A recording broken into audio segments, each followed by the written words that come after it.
They were palaces on wheels, and almost no one remembers them. It was a cold morning in February 1942. Workers at a Pennsylvania rail yard stood before a magnificent railcar, its exterior still gleaming despite years of neglect. The foreman ran his hand along the carved mahogany doorframe, feeling the intricate details beneath his rough fingers. Inside, he could see velvet curtains faded by time, brass fixtures dulled by dust, and fragments of stained glass catching the weak winter light.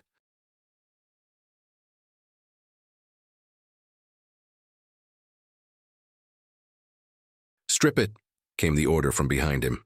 "The government needs the metal." Within hours, crowbars tore into Santo Domingo mahogany panels that had taken Italian craftsmen months to carve. Hammers smashed Tiffany glass skylights into glittering shards. Marble bathtubs, impossibly heavy and impossibly beautiful, were cracked apart and hauled away as rubble. The brass fixtures, the silver hardware, the copper piping, all of it melted down for warships and bullets.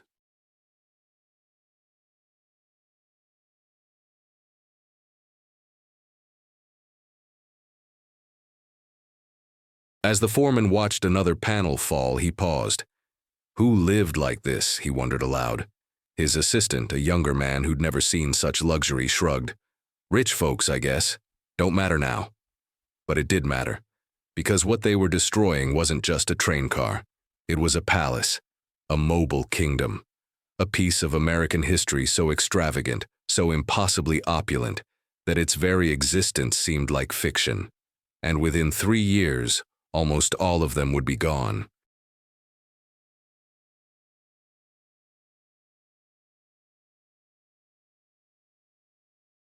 Erased from memory as completely as if they'd never existed at all. They were called private railcars, and the Vanderbilts owned the finest fleet ever built, the power game of the Gilded Age. To understand why these palaces on wheels mattered, you must first understand the world that created them. The late 1800s in America was a time of staggering, almost incomprehensible wealth. The Industrial Revolution had turned a handful of men into kings: Cornelius Vanderbilt, Andrew Carnegie, J.P.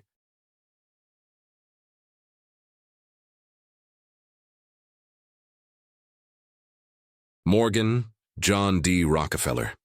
These weren't just rich men.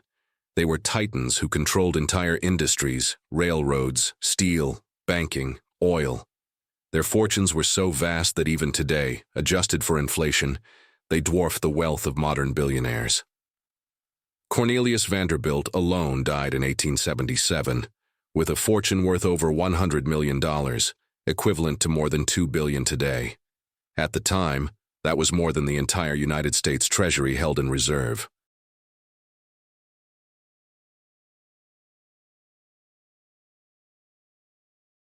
For these men and their families, wealth wasn't just about money. It was about display, about proving every single day that you stood above everyone else. Owning a mansion on Fifth Avenue in New York was expected. Owning multiple mansions in Newport, Palm Beach, and the Adirondacks was standard. But the true mark of ultimate status, the thing that separated the merely wealthy from the genuinely powerful, was how you traveled between them.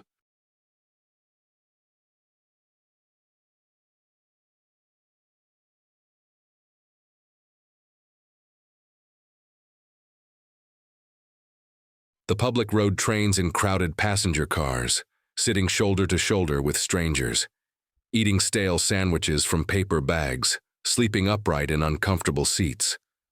But the Vanderbilts?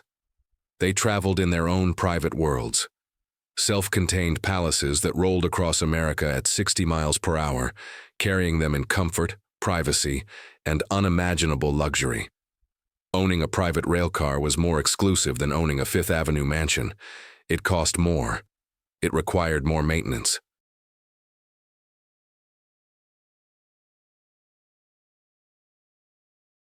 And it sent a very clear message to everyone who saw it coupled to the end of a commercial train.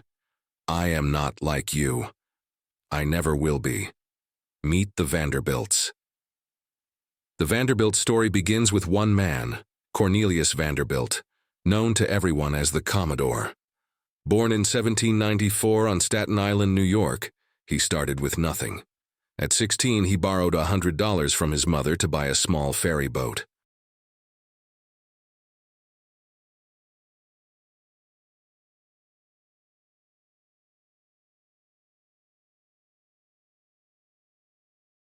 He worked the waters around New York Harbor, transporting passengers and cargo, slowly building his fleet. By the time he was 40, he owned steamships. By 50, he controlled shipping routes up and down the East Coast. And then, in his 60s, when most men retire, Cornelius Vanderbilt made the boldest move of his life. He sold his ships and bought railroads. It was a brilliant gamble. Railroads were the future, and Vanderbilt knew it.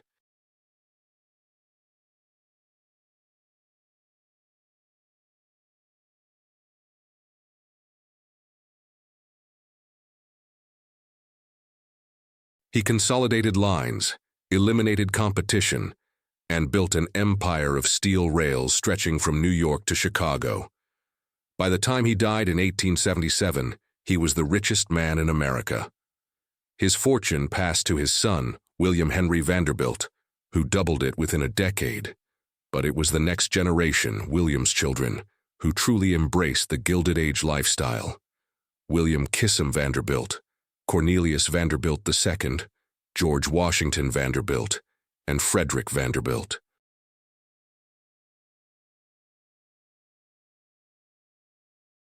Each inherited tens of millions of dollars, each built massive estates, and each competed fiercely, not just with other wealthy families, but with each other.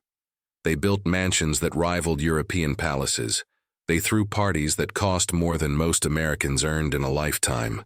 They collected art, yachts, racehorses, and anything else that screamed wealth and power. And they traveled, constantly, between New York and Newport, between Palm Beach and Asheville.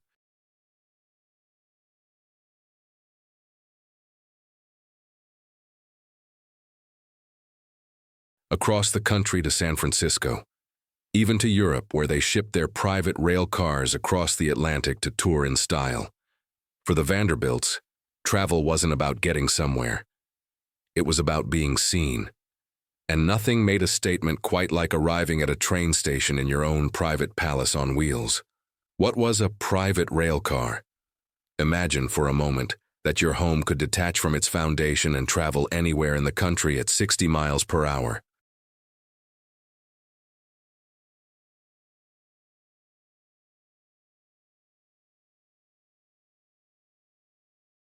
That's essentially what a private rail car was. These weren't locomotives. They didn't pull trains. They were luxury passenger cars, custom-built to the owner's specifications, then coupled to the end of commercial trains like a yacht being towed behind a ship. From the outside, they looked elegant but understated. Polished wood exteriors, brass railings, small windows with curtains drawn for privacy. But inside, they were palaces. Each car was entirely self-contained.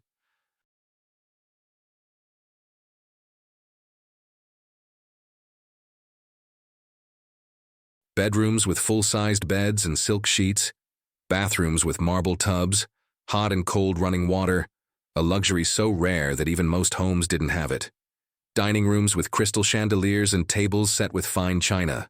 Observation lounges with leather club chairs, cigar humidors, and floor-to-ceiling windows offering panoramic views of America rolling past. The cars were staffed with personal servants. Chefs prepared gourmet meals in compact but fully equipped kitchens.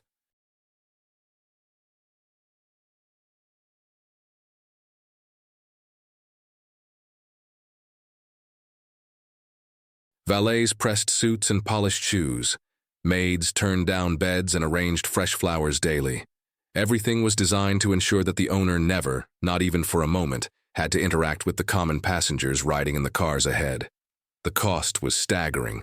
A single private rail car in the 1890s could cost $150,000, equivalent to roughly $5 million today. And that was just the purchase price.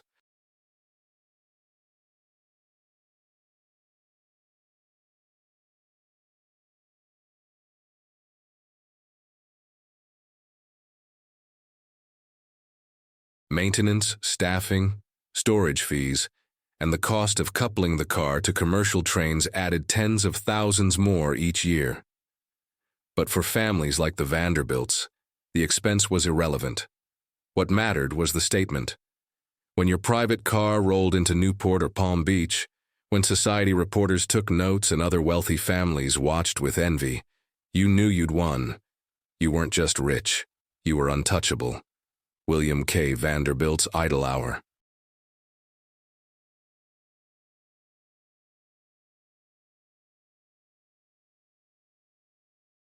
Of all the Vanderbilt private rail cars, none was more famous than William Kissam Vanderbilt's flagship, a car he named Idle Hour after his sprawling Long Island estate.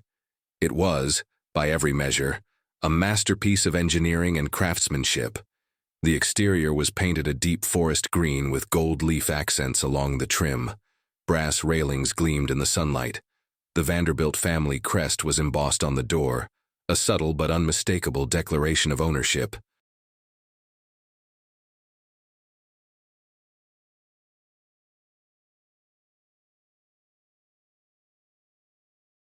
But it was the interior that took your breath away.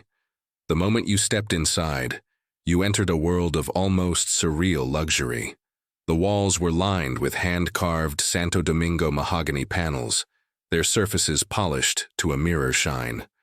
The wood had been imported from the Caribbean, selected for its rich, dark color and intricate grain patterns.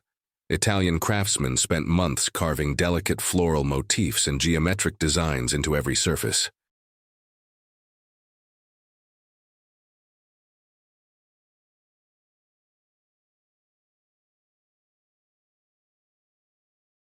The upholstery was French velvet in deep burgundy, soft as silk and impossibly rich. The curtains were heavy brocade, lined with silk to block out light and sound. Overhead, Tiffany-stained glass skylights cast colored light across the rooms, bathing everything in shades of amber, emerald, and sapphire. The master bedroom occupied the rear of the car, positioned to offer the smoothest ride.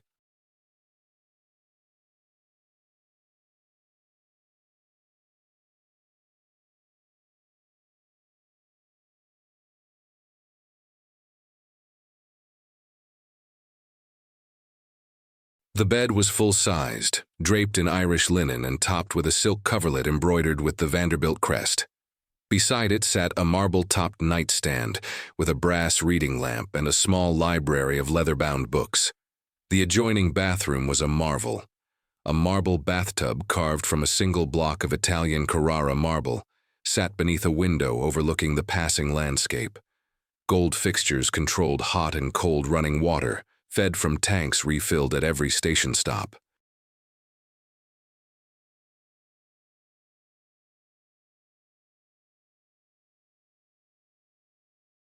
There was even a flush toilet, a rarity in an era when most homes still used outhouses. The dining salon could seat 8 comfortably.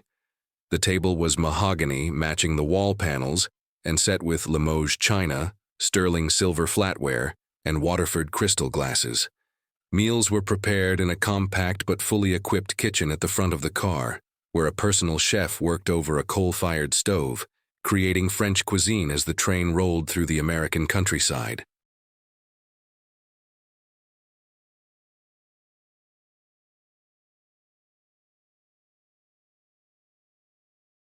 At the very rear of the car was the observation lounge, William K. Vanderbilt's favorite space. Leather club chairs faced floor-to-ceiling windows that offered unobstructed views. A humidor held Cuban cigars. A small bar was stocked with brandy, whiskey, and champagne. Here, Vanderbilt would sit for hours smoking, reading, and watching America pass by. Mountains, plains, rivers, cities, all of it his to observe from the comfort of his mobile palace.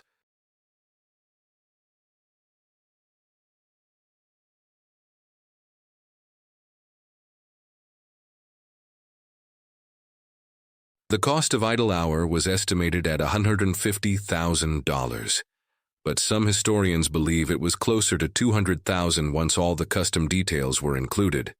In today's money, that's roughly $6 million for a train car. And William K. Vanderbilt owned it outright, using it dozens of times each year to travel between his various estates. The engineering marvel. Building a private railcar wasn't just about luxury.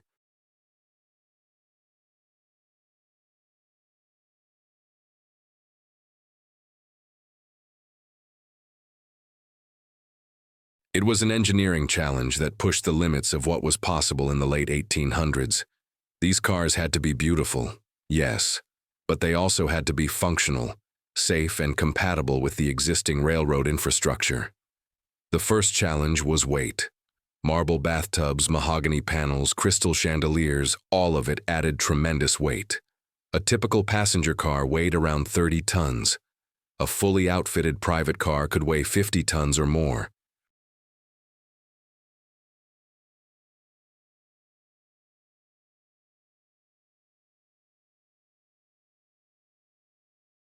That meant reinforced frames, stronger axles, and custom suspension systems to handle the load without damaging the tracks or compromising safety. The second challenge was balance. Trains move, they sway, they rock, they jolt over uneven rails. Inside a private car, that movement had to be minimized. Engineers designed custom spring systems and shock absorbers to create the smoothest possible ride.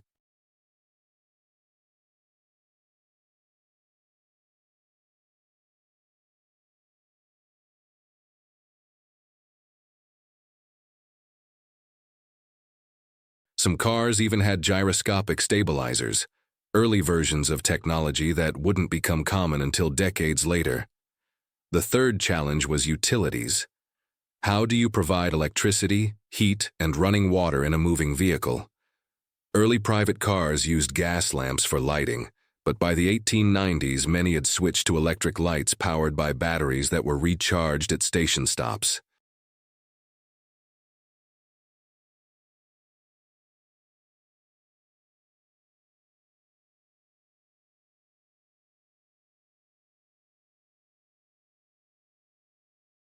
Heating came from steam pipes connected to the locomotive, supplemented by independent coal or oil stoves.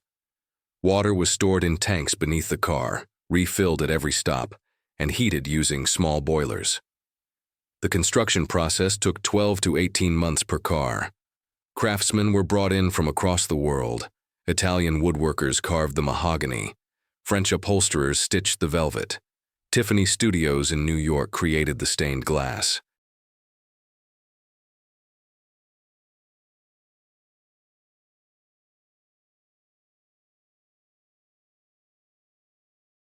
Each car was a collaboration between dozens of artisans, all working to create something that had never existed before.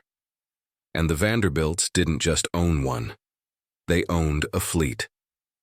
Life aboard a typical journey.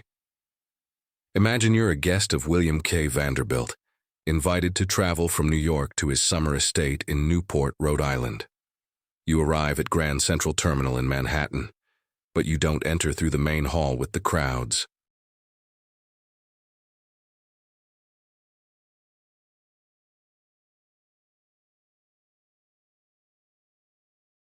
Instead, you're directed to a private platform where idle hour sits gleaming at the end of a commercial train. A valet greets you at the door, takes your luggage, and shows you to your guest bedroom. The room is small but exquisitely appointed. A narrow bed with silk sheets, a mahogany wardrobe, a window with lace curtains. You settle in as the train begins to move, the motion so smooth you barely notice. By mid-morning, you're called to the dining salon for breakfast.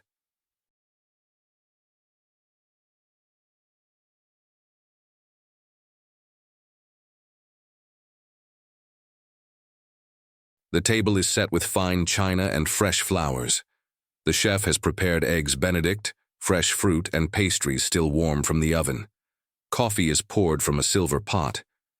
Outside the window, the Hudson River glides past, sunlight sparkling on the water. After breakfast, you retire to the observation lounge. Vanderbilt is already there, reading the morning newspaper, a cigar smoldering in the ashtray beside him. He gestures for you to sit.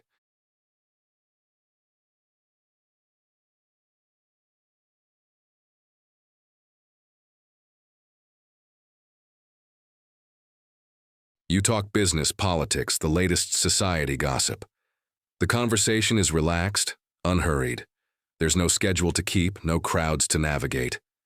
You're in your own world, insulated from everything outside. Lunch is served at 1 o'clock. French onion soup, roasted duck, and a selection of cheeses. Wine is poured. The train rolls on. By mid-afternoon, you're drowsy from the meal and the gentle rocking of the car.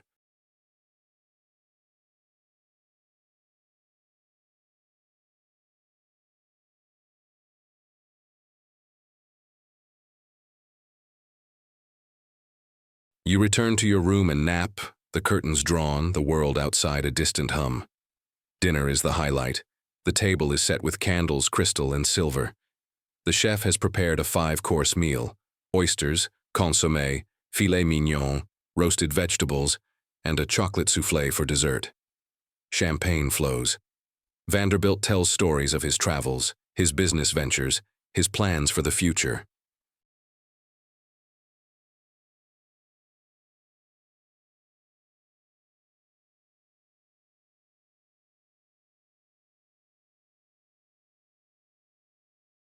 You listen, laughing, marveling at the absurdity of dining like royalty while hurtling through the countryside at 60 miles per hour. After dinner, you retire to the observation lounge for brandy and cigars. The sun is setting, painting the sky in shades of orange and pink. The train slows as it approaches Newport. You feel the gentle lurch as it comes to a stop. Outside, servants are already waiting to unload the luggage.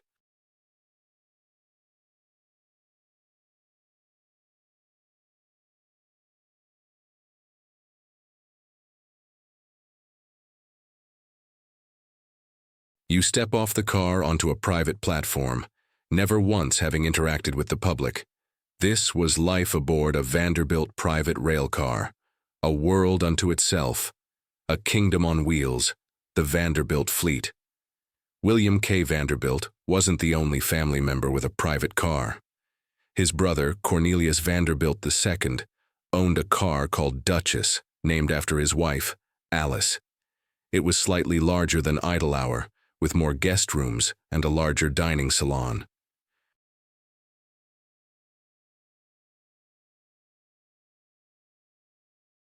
The decor was lighter, more feminine, with cream-colored walls and floral upholstery.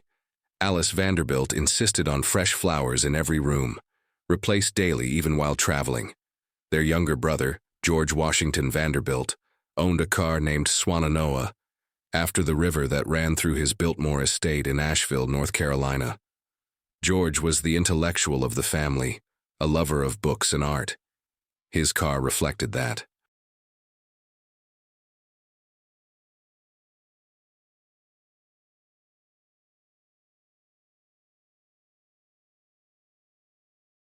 The walls were lined with built-in bookshelves holding hundreds of volumes. The furniture was arts and crafts style, simpler and more understated than his brother's opulent designs. George often traveled alone, reading for hours as the train carried him between his estates. Even Alva Vanderbilt, William K.'s wife before their divorce, had her own car. Hers was decorated in the French Rococo style, all gold leaf, pastel colors, and delicate curves.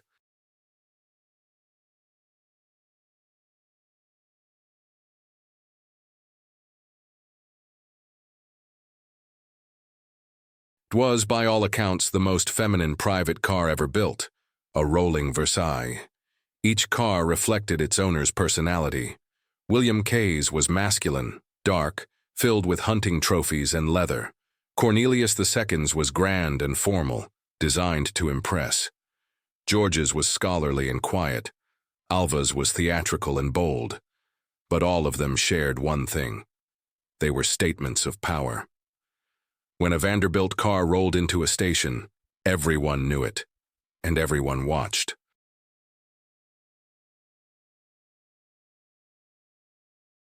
The social theater. Private railcars weren't just transportation, they were stages. Arriving at Newport, Palm Beach, or Saratoga Springs in your own car was the ultimate flex, a public declaration that you didn't just have money, you had so much money that you carried your palace with you. Picture this. It's the summer of 1895. The Newport social season is in full swing.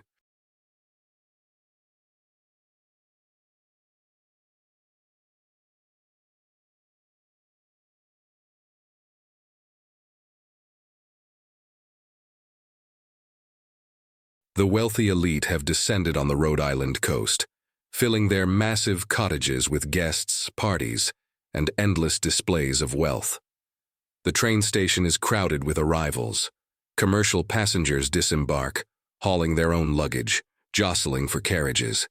And then, at the very end of the train, a private car uncouples. The door opens. A valet steps out first, followed by William K. Vanderbilt, impeccably dressed in a tailored suit.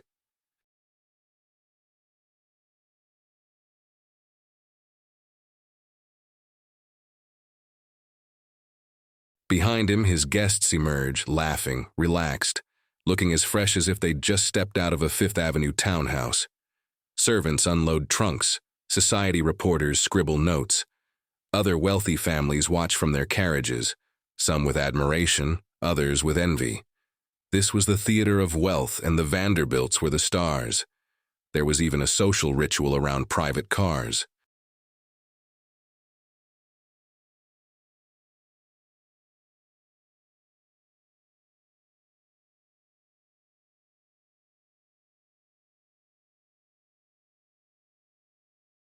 If you were visiting another wealthy family, and they also had a private car parked at the station, you would leave your calling card in their car as a sign of respect. Dinner parties were sometimes held inside the cars, even when they were stationary. The cars became extensions of the estates, mobile drawing rooms where deals were made, alliances formed, and reputations built or destroyed.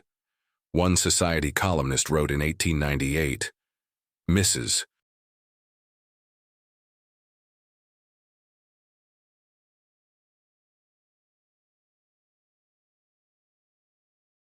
Astor may have the ballroom, but the Vanderbilts have the rails, and in America, the rails go everywhere."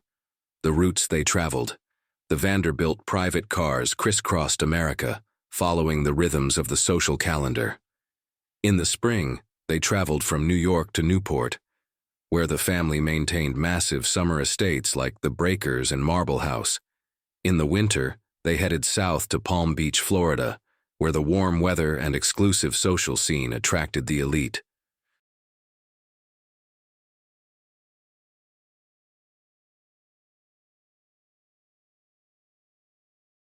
For longer journeys, they traveled cross-country to San Francisco, a trip that took nearly a week. The cars would be coupled to transcontinental trains, rolling through the Midwest, across the Great Plains, over the Rocky Mountains, and down into California. The Vanderbilts would watch the country unfold outside their windows, all while dining on French cuisine and sleeping in silk sheets.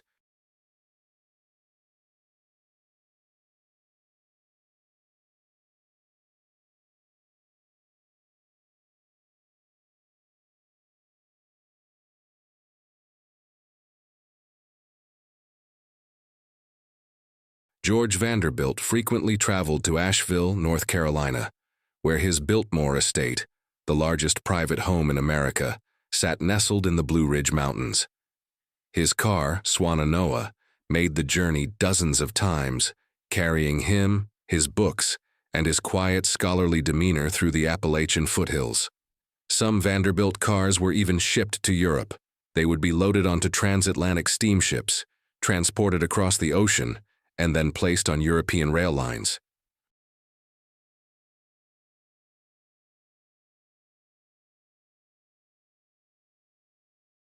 The family would tour France, Italy, and Spain in their American-built palaces, a reverse colonization of sorts, bringing American wealth and audacity to the old world. Everywhere they went, the cars turned heads. They were symbols of a new kind of aristocracy, one built not on bloodlines or titles, but on industry, ambition, and an almost reckless willingness to spend. The competitors. The Vanderbilts weren't alone in their love of private railcars.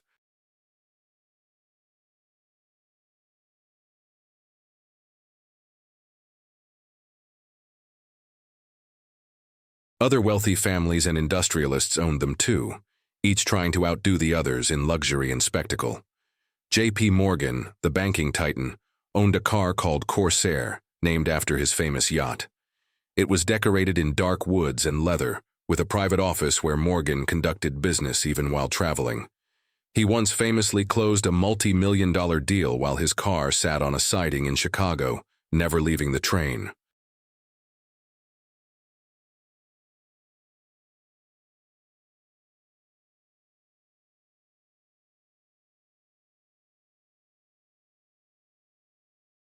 Andrew Carnegie, the steel magnate, owned a car with a Scottish theme honoring his birthplace.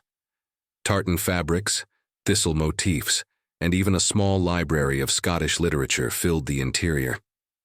Carnegie, despite his immense wealth, was known for his frugality in some areas, but his private car was not one of them.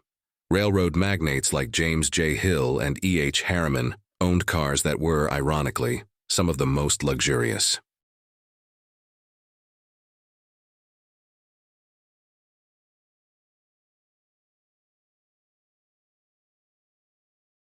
They understood the rails better than anyone, and they used that knowledge to create cars that were engineering marvels as much as they were symbols of wealth. Even U.S. presidents borrowed private cars. Teddy Roosevelt, William Howard Taft, and Woodrow Wilson all used private rail cars loaned by wealthy supporters during campaign tours and official travel. The cars offered security, privacy, and comfort that commercial trains couldn't match.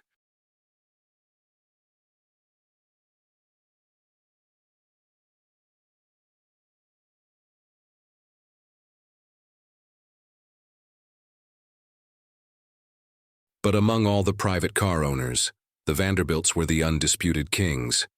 They owned more cars, spent more money, and traveled more miles than anyone else. Their fleet was a rolling empire, a testament to a family that had turned railroads into the foundation of American wealth, the beginning of the end. But empires, no matter how grand, don't last forever.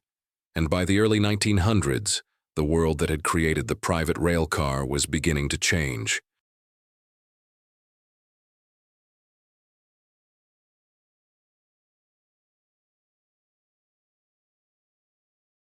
The first blow came from an unexpected source, the automobile. In 1908, Henry Ford introduced the Model T, a car so affordable that even middle-class families could buy one. Suddenly, personal transportation wasn't just for the wealthy. Anyone could drive. And with that freedom came a shift in how people thought about travel. Cars offered something trains never could: spontaneity. You didn't have to wait for a scheduled departure. You didn't have to couple your car to someone else's train.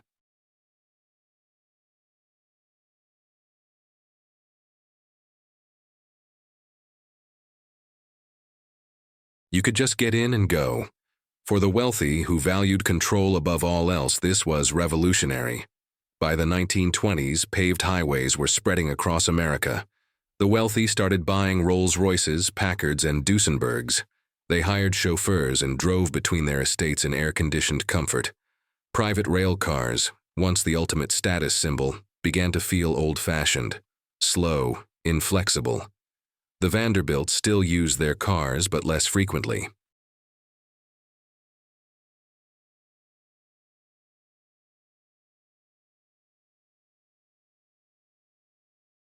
The younger generation, born into wealth but shaped by a changing world, preferred the speed and freedom of automobiles. The cars sat idle more often, parked on private sidings, their mahogany panels gathering dust. The Great Depression. And then came 1929. The stock market crashed, banks failed. Fortunes evaporated overnight. Even the wealthiest families felt the impact. The Vanderbilts, whose wealth had once seemed infinite, suddenly had to tighten their belts.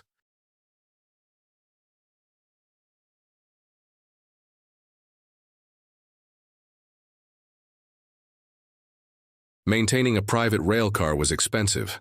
Storage fees, maintenance, staffing, railroad coupling fees. It all added up to tens of thousands of dollars per year, equivalent to nearly $1 million today.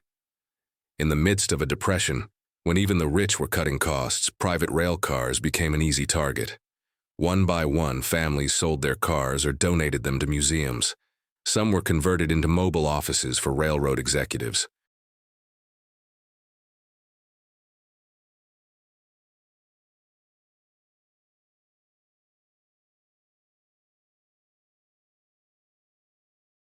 Others were simply abandoned, left to rot on forgotten sidings. In 1932, a Vanderbilt private car was sold at auction for just $15,000, a fraction of its original cost. The buyer, a railroad company, stripped out the luxury fittings and converted it into a standard passenger car. The mahogany panels were painted over. The Tiffany glass was removed and sold separately. The marble bathtub was ripped out and replaced with a simple washroom.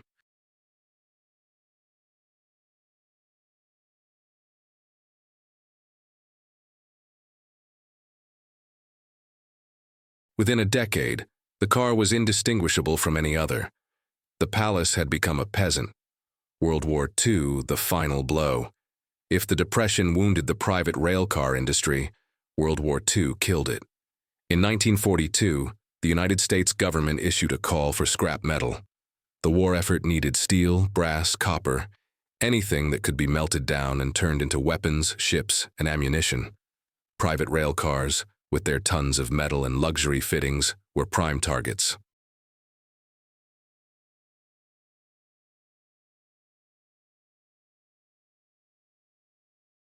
Wealthy families, eager to show their patriotism, donated their cars to the war effort. It was the right thing to do, they said. The country needs this more than we do. And so, the dismantling began. Workers descended on rail yards across the country, tearing apart the most beautiful trains ever built. Mahogany panels, too heavy and impractical to repurpose, were burned for fuel.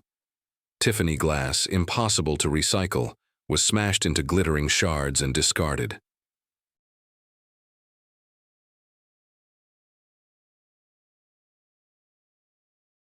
Marble bathtubs were cracked apart with sledgehammers, the pieces hauled away as rubble. The metal, the brass railings, the copper piping, the steel frames, all of it was melted down. Within months, cars that had taken years to build were reduced to molten metal, poured into molds and transformed into warships, tanks, and bullets. By 1945, 90% of America's private railcars were gone.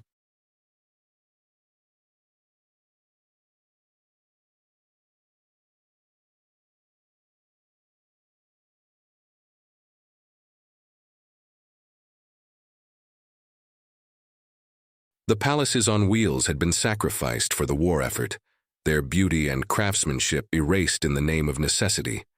And the tragedy was this: no one thought to preserve them. They were just old trains, relics of a bygone era. No one imagined that future generations would want to see them, study them, or remember them. So they were destroyed, quickly and efficiently, with no ceremony and no regret. The aviation age. After the war, the final nail in the coffin came from the sky.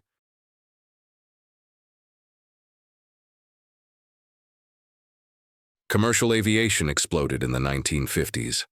Jet planes made cross-country travel a matter of hours, not days. The wealthy, always eager for the latest and greatest, embraced air travel with the same enthusiasm they'd once had for private rail cars. Private planes became the new status symbol.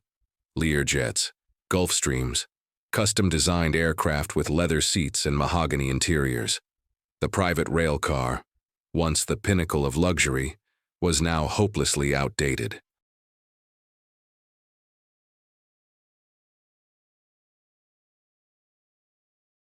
Railroads themselves were in decline. Highways and airports were the future. Passenger rail service shrank. Stations closed. The great transcontinental lines that had once carried the Vanderbilts across America were abandoned or converted to freight-only routes. The few private cars that survived the war sat forgotten in rail yards, their windows broken, their interiors stripped by vandals. They were ghosts, haunting the edges of a world that had moved on without them.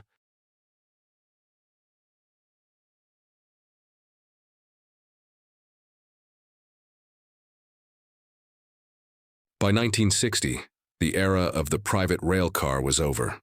The palaces on wheels had become relics, remembered only by a handful of historians and railroad enthusiasts, the lost survivors. Today, only about 20 Gilded Age private railcars survive out of an estimated 500 that once existed. Most are in museums, heavily restored, their interiors reconstructed based on old photographs and architectural drawings. They're beautiful, yes, but they're also incomplete.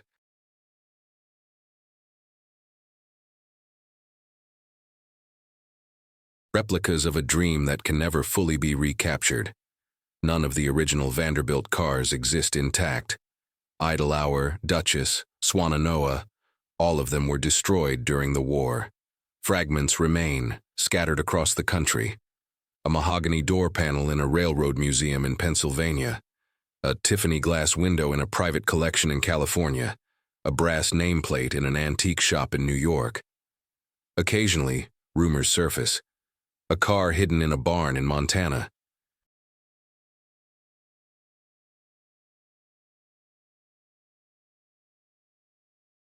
Another buried under decades of debris in an abandoned rail yard. Enthusiasts investigate, hoping to find a survivor, but most leads turn out to be false. The cars are gone, and they're not coming back. What was lost? The destruction of the private railcars wasn't just the loss of luxury objects, it was the loss of art. These cars were masterpieces of craftsmanship, created by artisans whose skills have largely vanished from the modern world.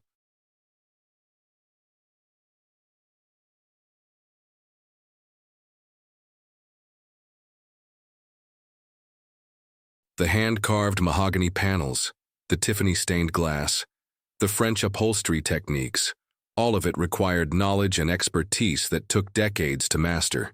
When the cars were destroyed, that knowledge was lost too. The artisans who built them are long dead. Their techniques passed down through generations, died with them. Modern luxury trains like the Venice Simplon Orient Express or the Rocky Mountaineer try to recreate the elegance of the Gilded Age, but they can't match it.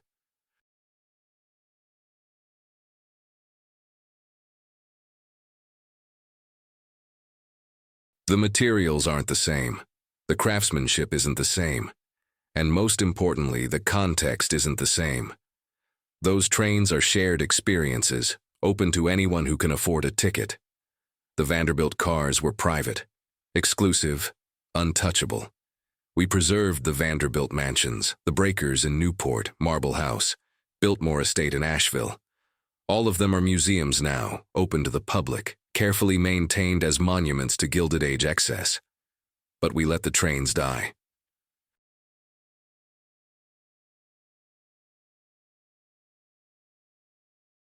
And in doing so, we lost a crucial piece of the story.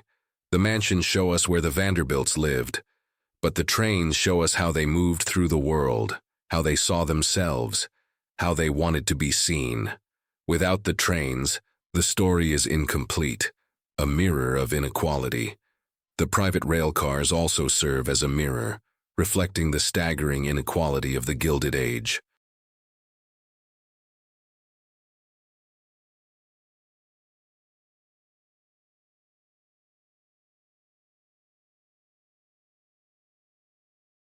While the Vanderbilts dined on French cuisine in mahogany-paneled dining rooms, immigrants traveled in crowded third-class cars, sitting on wooden benches, eating stale bread, sleeping upright for days. The same trains carried both, but they were separated by wealth, by class, by an invisible but impenetrable barrier. The Vanderbilts never saw the immigrants, and the immigrants never saw the inside of a private car. It's a dynamic that feels uncomfortably familiar today.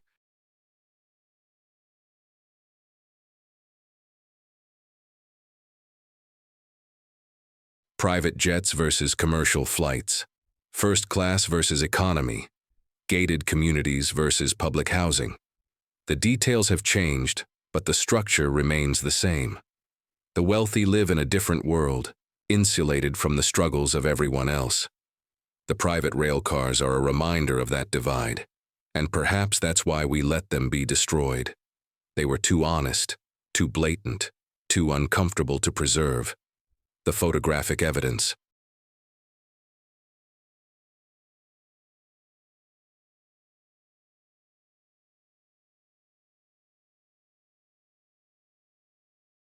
Most of what we know about the Vanderbilt private cars comes from photographs.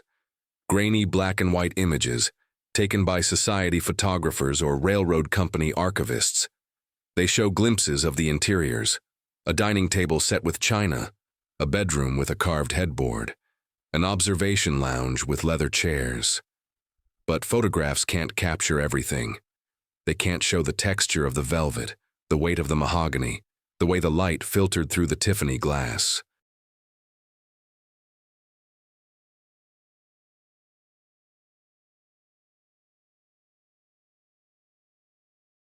They can't convey the experience of being inside one of these cars, of feeling the gentle rock of the train, of watching America roll past through oversized windows. Some architectural drawings survive, tucked away in archives and private collections. Historians have used them to create digital reconstructions, 3D models that show what the cars might have looked like. But even these are incomplete.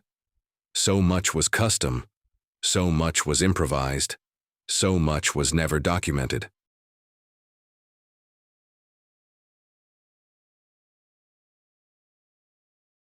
We have more photographs of the Titanic's interior than we do of most private rail cars.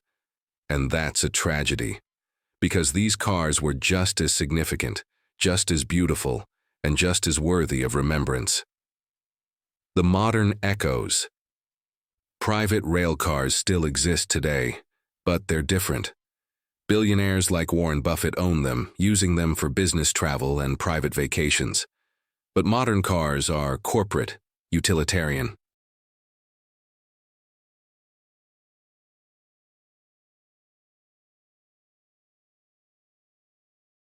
They have conference rooms and Wi-Fi, not Tiffany glass and mahogany panels.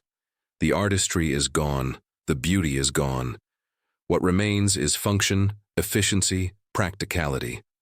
All the things the Vanderbilts would have scorned. There are luxury trains, of course. The Orient Express still runs through Europe. The Rocky Mountaineer winds through the Canadian Rockies.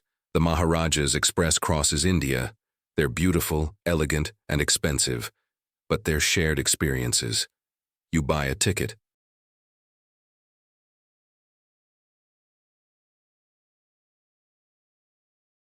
You board with other passengers. You dine in a communal dining car. The Vanderbilt cars were different. They were private. Yours alone. A kingdom that traveled with you, insulating you from the world, elevating you above everyone else. That kind of exclusivity doesn't exist anymore. Or if it does, it's hidden. The modern wealthy travel in private jets, invisible to the public eye. The spectacle is gone. And with it, the memory of what once was.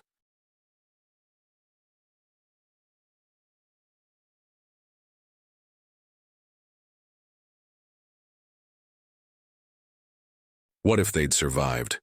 Imagine for a moment a different history. Imagine if someone in 1942 had said, "Wait, don't destroy these. They're important. They're art. Future generations will want to see them."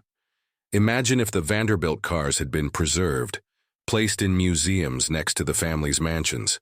Imagine school children touring them, walking through the mahogany-paneled dining rooms, peering into the marble bathrooms, sitting in the observation lounges.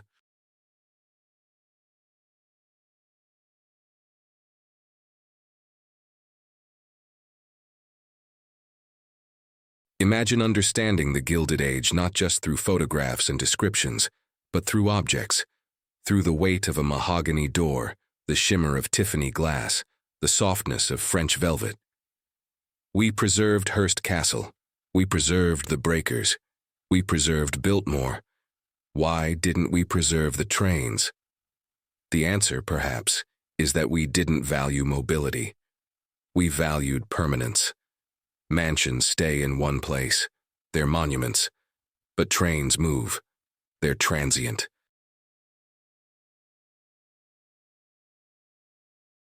and perhaps in our minds that made them less important. But the Vanderbilts didn't see it that way. For them, the trains were just as important as the mansions. Maybe more so, because the trains showed the world who they were. And now, that part of the story is gone. The last ride. Picture this, 1947. A single Vanderbilt private car, one of the last survivors, is being towed to a scrapyard in Pennsylvania. It's a gray, overcast day. The car, once gleaming, is now dull and faded.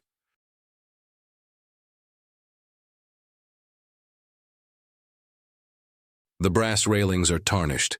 The windows are cracked. As the train moves slowly through the countryside, it passes through stations where the car once arrived in glory. Newport, Palm Beach, Asheville. But no one notices, no one remembers. The workers at the stations barely glance at it.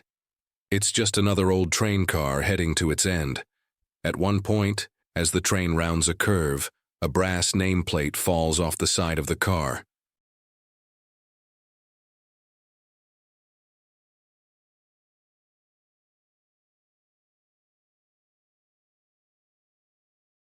It tumbles onto the tracks, landing in the dirt beside the rails.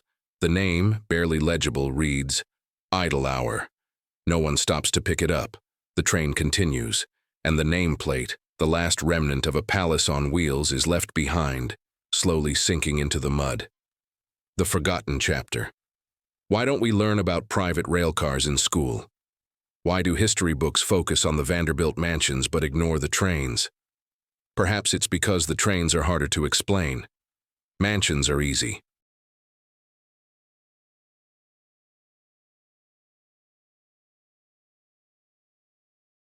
They're big. They're impressive. You can visit them, but trains are gone. And without physical evidence, they feel less real. Or perhaps it's because the trains are too uncomfortable. They're too blatant a symbol of inequality, too obvious a reminder of a world where the wealthy lived in a completely different reality than everyone else. Whatever the reason, the result is the same. A gap in our memory.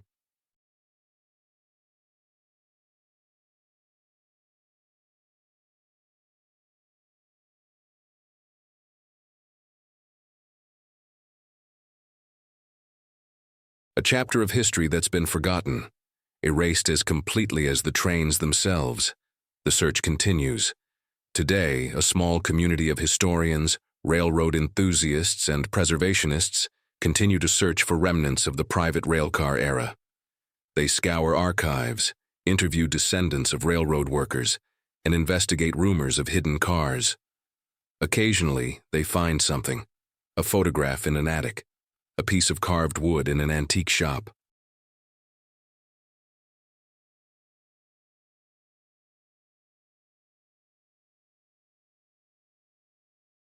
A brass fixture in a private collection. Each discovery is a small victory, a piece of the puzzle recovered.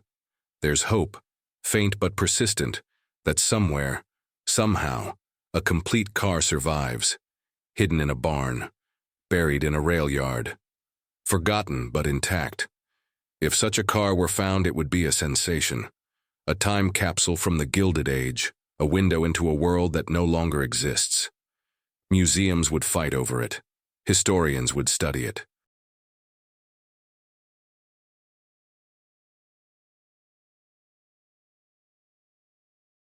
And for a moment, the palaces on wheels would be remembered again, the final reflection.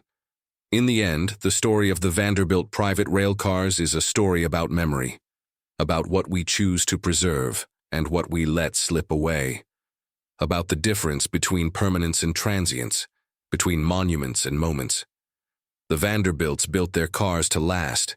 They used the finest materials, the best craftsmen, the most advanced engineering.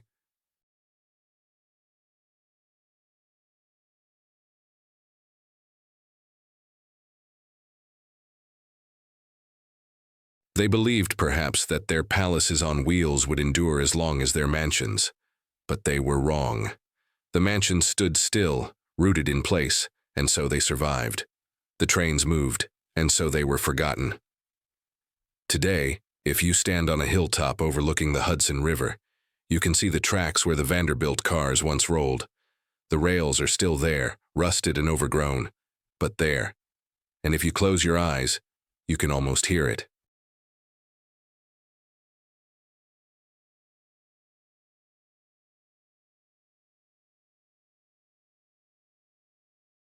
The distant rumble of wheels on steel, the whistle of a locomotive, the soft murmur of voices inside a mahogany-paneled dining room.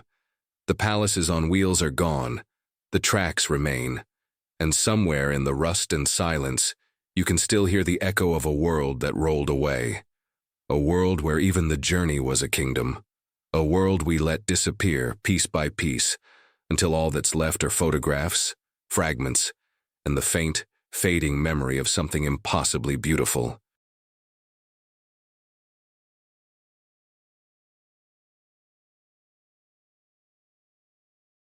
They were palaces on wheels, and we should have remembered them.